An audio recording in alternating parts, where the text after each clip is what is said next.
Doncs jo venia d'aquesta generació, suposo que són bastants, que durant molts anys no hem votat, que als 18 anys, quan podíem votar, ens vam trobar amb una cosa així una mica descafeinada, que dèiem, no em puc creure gran cosa.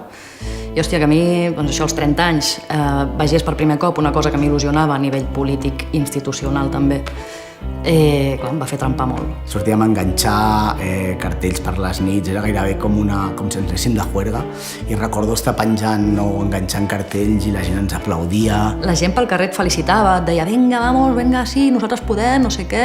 Hi havia a l'aire alguna cosa màgica, sí, com... Bueno, el dia 24 vaig estar fent d'apoderada al col·legi electoral del meu barri i no em vaig enterar de res pràcticament, més que per Telegram i Twitter. Recordo mirar les piles que tenien les nostres, la carvalada, i que anàvem baixant. I a la nit sí que recordo anar al local que teníem a l'esquerra de l'Eixample i just quan vaig arribar s'estaven donant els resultats i havien guanyat. Esto ja fue como... Bueno, jo no m'ho creia. Recordo que hi havia una gran festa, que estaven ja tots estaven sortint o parlant, i recordo una cosa molt maca. El Joaquim em va venir a abraçar plorant, molt emocionat, i em diu, és la primera vegada que he guanyat. I em posa pell de gallina, perquè és veritat, molta gent tenia aquesta sensació.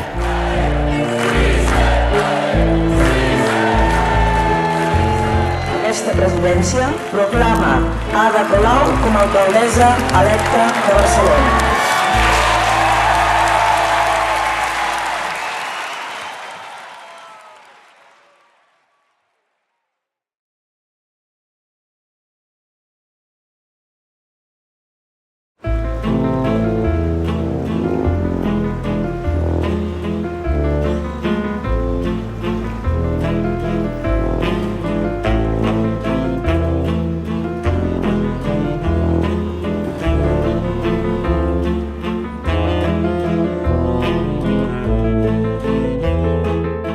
Com estar en un gran castell, no?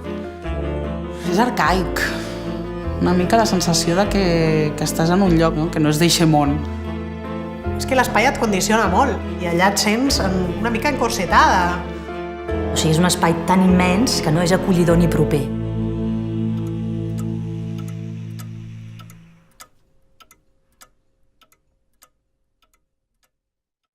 I a mi m'ha sobtat entrar en alguns espais i sempre està a la quota femenina i a la quota d'edat més jove. Que et diguin nena al mig d'una reunió bonica. I arriba un moment que, si bé al principi no m'agradava això de regidora, ara reivindico i prefereixo que em diguis regidora, que em diguis nena o que em diguis noieta o maca o xata. Quan vam entrar ara al govern, d'aquest estrès, d'aquest moment tan estressant que van ser les primeres setmanes i de tanta escenificació pública, jo vaig començar a fer una veu molt greu. Tan greu que em vaig quedar afònica, perquè la baixava com molt per intentar dir hola, bon dia, perquè era demostrar que tinc més edat o que soc més masculina. Et poses a un nivell que creus que t'escoltaran més perquè segurament és amb el nivell en el que ells es mouen amb el que tu no et sents còmode. Per mi és important d'on vinc, però sobretot també és important per què estic aquí. Per fer què? A vegades has d'agafar focus, sortir i dir per què estic aquí. Què venia a fer jo aquí? No? I el que venia és veure aquelles reivindicacions, aquelles qüestions que tenia, no? Com les puc entomar? I si aquesta institució o aquest espai m'ho fa possible.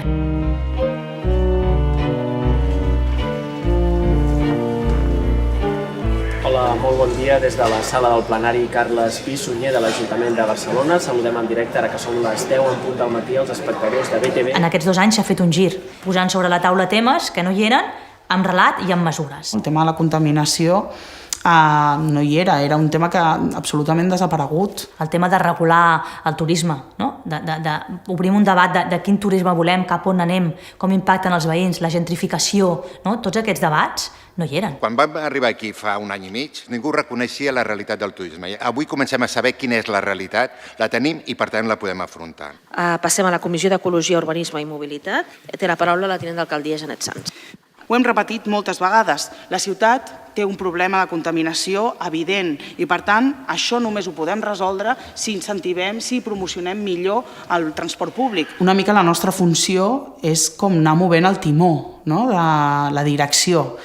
També crec que és important que cada moviment es vagi consolidant. Per mi hi ha diversos elements per no caure en fer pura gestió. Una és que les bones polítiques públiques són aquelles que es fan pensant en com vols la ciutat d'aquí 15-20 anys. I si vols pensar la ciutat d'aquí 15-20 anys i vols caminar cap allà, deixes de gestionar per començar a transformar. Perquè a mi el que m'importa no és només el que fem quan hi som, sinó el que blindem i el que fem perquè quan no hi siguem continuï sent allà.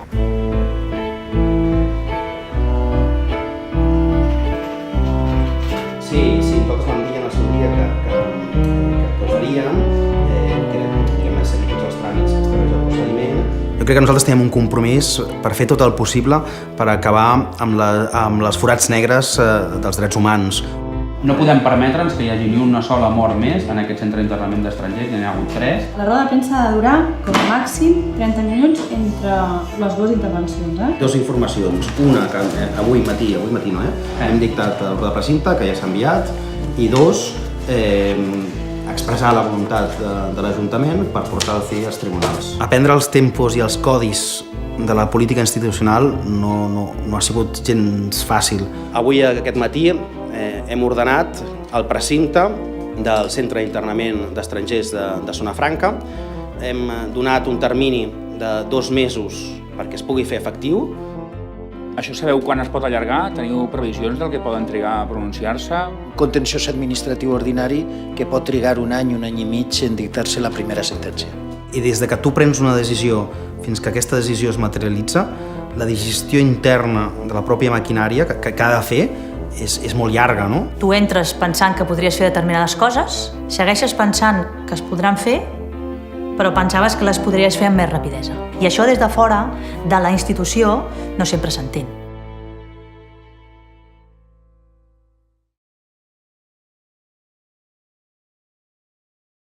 El moviment social és un espai d'interpel·lació. Qui està en política institucional ha d'aconseguir trobar solucions, no? I ha d'assumir la complexitat i ha d'aconseguir resultats. I això significa cavalgar contradiccions, assumir-les i que aquestes contradiccions no et paralitzin, sortir del confort. I alguns van veure que en aquest moment l'eina que podia ser útil era presentar-se a les eleccions, sense que això volgués dir que la resta d'eines deixaven de ser útils. Al revés, són no només útils, sinó absolutament necessàries. La política institucional té uns límits i els moviments socials en tenen uns altres, però igual que no es pot banalitzar la importància del carrer, com s'ha fet en el passat, tampoc es pot banalitzar la importància de les urnes i de la capacitat de transformació que té la institució.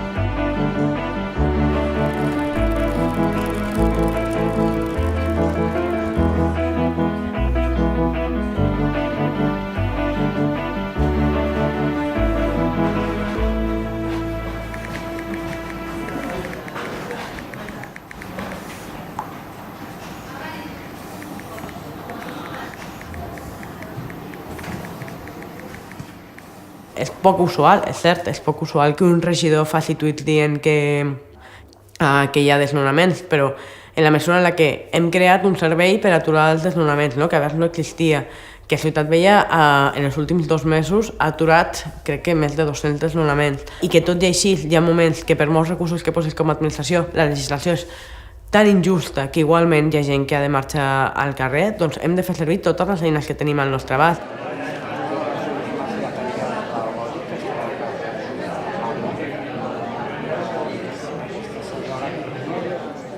¿Qué piensan hacer ustedes con los pisos turísticos de la Barceloneta? Porque esto ya pasa de castaño oscuro.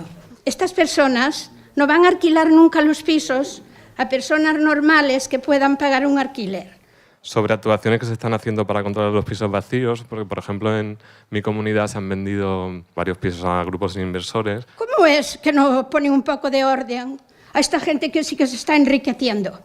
Una de les coses que m'he trobat moltes vegades en entrevistes és ara com es veu des de l'altre costat? I és no estem a l'altre costat.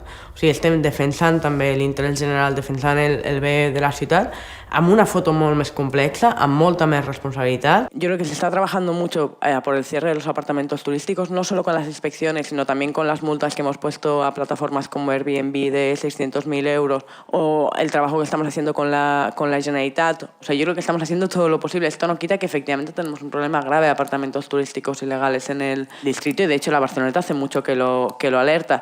Per una banda,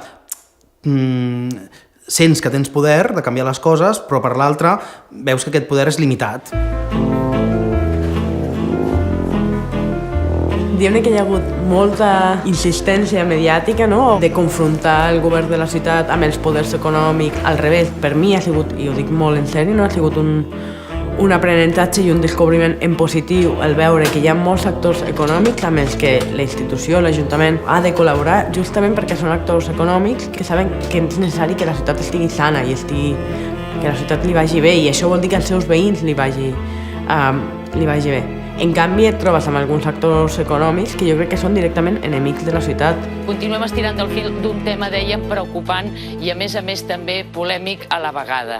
És el tema d'aquests llogaters de diversos edificis de Barcelona que denuncien pressions de les empreses immobiliàries per fer-los fora de casa. Si nosaltres, quan arribem, hi ha alguns tècnics que treballen amb temes d'habitatge i demés, ens expliquen que hi ha algunes empreses que són unes empreses que tenen males pràctiques i que són empreses que són absolutament depredadores.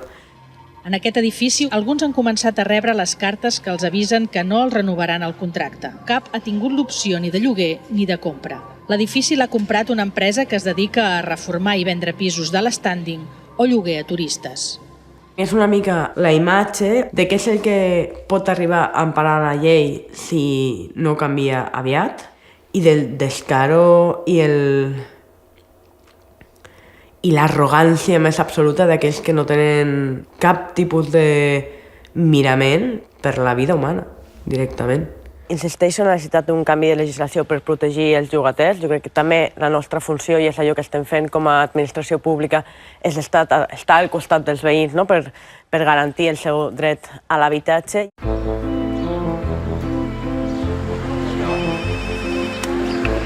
Hola, José Ramón. Ja baixo, Vale, gràcies.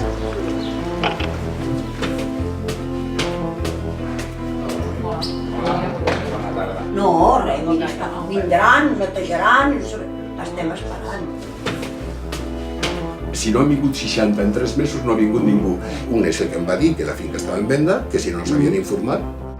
Jo sóc partidària d'explicar les dificultats amb les que et trobes. I sóc partidària de fer-ho per una qüestió d'honestedat o coherència inclús amb mi mateixa. El que farem és la xerrada informativa sobre drets de llogaters perquè la gent es pugui defensar i evitar casos d'aquests de gent que fan fora casa per 4 xavos. I hi ha moments en què el carrer va més ràpid del que tu pots anar. I això a vegades et deixa una situació feble de dir hòstia, és que ojalà estigués a fora ara només, no? Perquè m'encantaria estar reivindicant aquest tema i no havent d'estar buscant solucions que sé que no estic trobant. A vegades, al compartir les debilitats, tenim la sensació que ens fa febles. És a dir, ostres, gent, això no és tan senzill. I això, quan ho compartim, jo crec que no ens fa febles, sinó que ens fa més forts.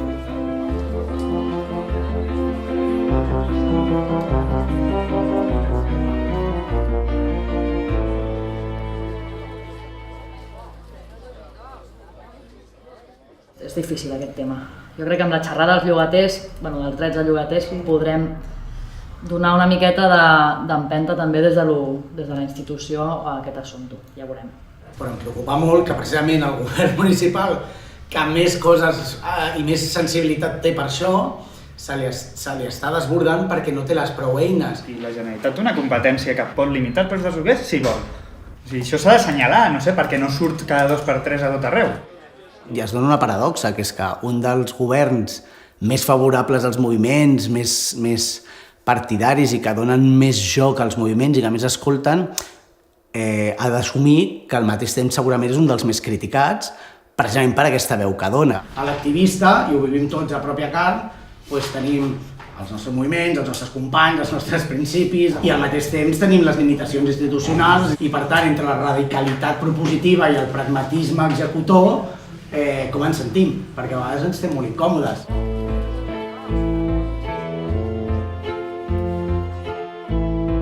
És com un xoc d'identitats, hi ha un punt que et confrontes amb tu mateix, amb qui has sigut i qui ets ara. I jo crec que això fa que nosaltres ho visquem de forma molt diferent als polítics professionals, que suposo que ho viuen d'una forma molt més compacta, molt més apassible, perquè no han estat a l'altra banda, a la majoria dels casos, no?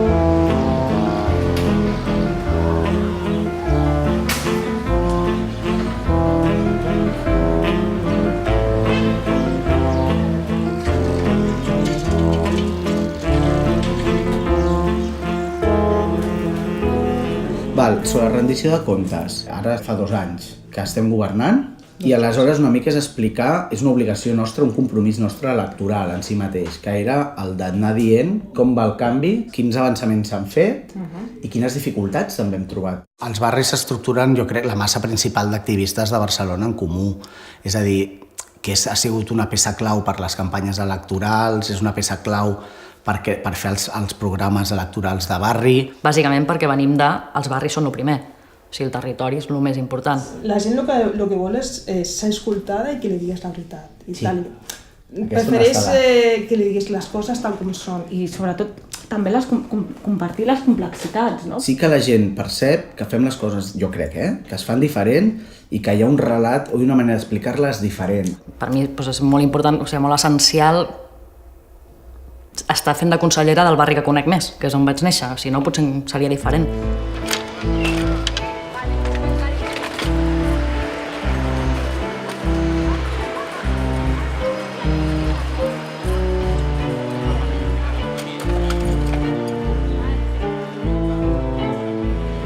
I aquesta rendició de comptes per nosaltres era fonamental. Crec que és molt important poder tenir aquests espais, no?, per compartir amb vosaltres tot allò que estem fent, tot allò que creieu que hem de fer, no?, i també com podem seguir avançant.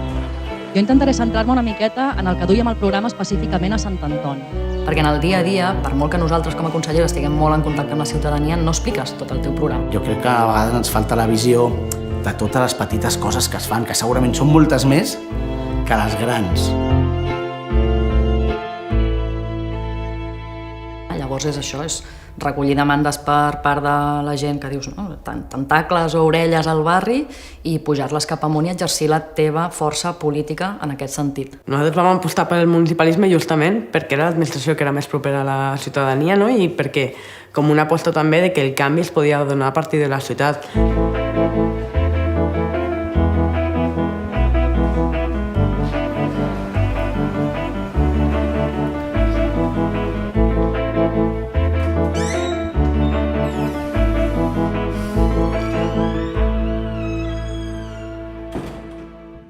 Aquí s'ha parlat molt de feminitzar la política, d'incloure una mirada feminista, de despatriarcalitzar la política, no? I hi ha un discurs que jo crec que l'Ajuntament de Barcelona i Ada Colau en particular han tingut molt a veure i que ens parla de les formes de fer política, no? I aquí a Barcelona en Comú, quan ens reivindiquem de feministes, que parlem tant de fer polítiques feministes i, per tant, que no només existeixi una àrea fent polítiques, no?, contra les violències masclistes, per exemple, o polítiques molt determinades, serveis específics per dones, sinó que incorporem aquesta mirada feminista a totes les àrees. Tota aquesta atenció a la proximitat i tota aquesta atenció a les demandes que ens van des dels districtes, doncs ens val 23 vehicles més. Aquests 23 vehicles addicionals són per solucionar tot el que ha anat sortint durant el procés participatiu. Com ho fareu ara? Perquè els que ja estan en marxa anem rebent qüestions que s'han de llimar. Jo dic per la connectivitat també entre centres sanitaris, ens arriben bastantes queixes d'aquest tema de com connectem un CAP amb un centre hospitalari, etc. No és una qüestió de dir... A mi m'han arribat moltes cosetes de dir no entenc per què han mogut la parada que deixava davant de l'hospital i l'han posat I l'han posat a Sant Pau, a 2 de maig, o sigui, tothom diu, o sigui, la parada que estava davant del lloc on anem tothom i em la posen un carrer més enllà. La mobilitat té gènere? Sí, la mobilitat té gènere perquè les dones utilitzem més el transport públic i anem més a peu. Per què? Perquè les dones encara ens encarreguem majoritàriament en aquest rol de cuidadores de les tasques reproductives i això implica que anem al mercat, que anem al col·legi, que anem a la biblioteca i que ens movem d'una determinada manera. Perquè no estem mirant les parades amb cura, perquè la gent gran ens està dient dia sí dia també que tenen dificultats, que per ells 2 carrers són molt, que Poble Sec té una pendent de tal, que Vall d'Hebron té... I això no ho tenim. Incorporar aquesta mirada a les polítiques sectorials com la mobilitat, recuperant els busos de barri, fent una xarxa octogonal que tingui en compte les parades de bus a prop dels equipaments sanitaris, per exemple, és incorporar i és reivindicar-se com a govern feminista.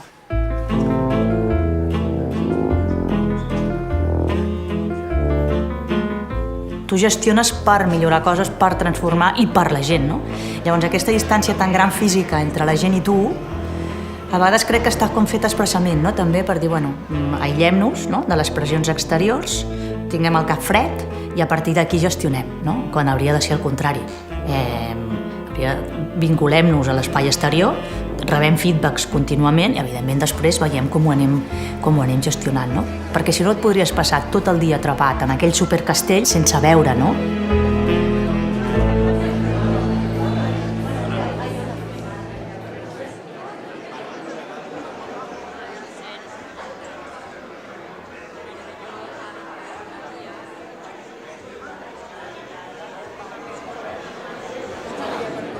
Una de les coses que teníem claríssimes, no?, quan ens vam presentar a les eleccions, és que ens presentàvem per obrir la institució, per fer-la molt més participativa, per fer-la molt més propera a la ciutadania, i per això una de les coses que teníem claríssimes és que no havíem de deixar de trepitjar carrer, que havíem d'estar als barris i que havíem d'estar parlant amb la gent, que és la que finalment és a qui hem d'obeir. La meva demanda és, en nom de tota la gent gran, la targeta rosa per tots.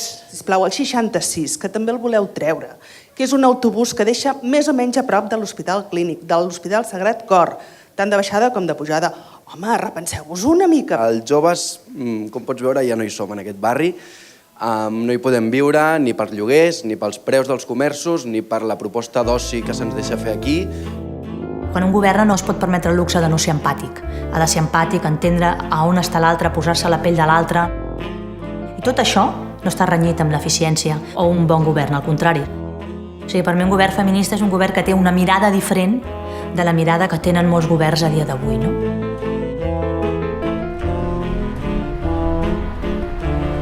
Hi ha hagut un canvi que ve de baix i que ha permès que nosaltres emergíssim. Això a altres països d'Europa no s'està donant, o sigui, aquest buit l'està ocupant l'extrema dreta.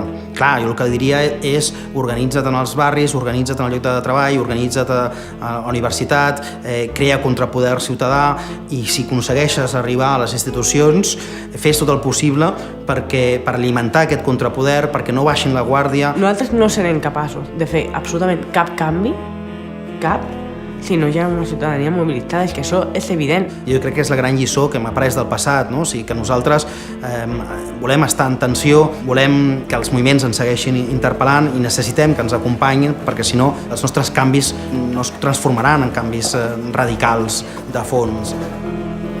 Perquè al final fem política per transformar la realitat i això passa per tenir una bona diagnosi de la realitat però també per ser capaç d'imaginar-te una altra ciutat.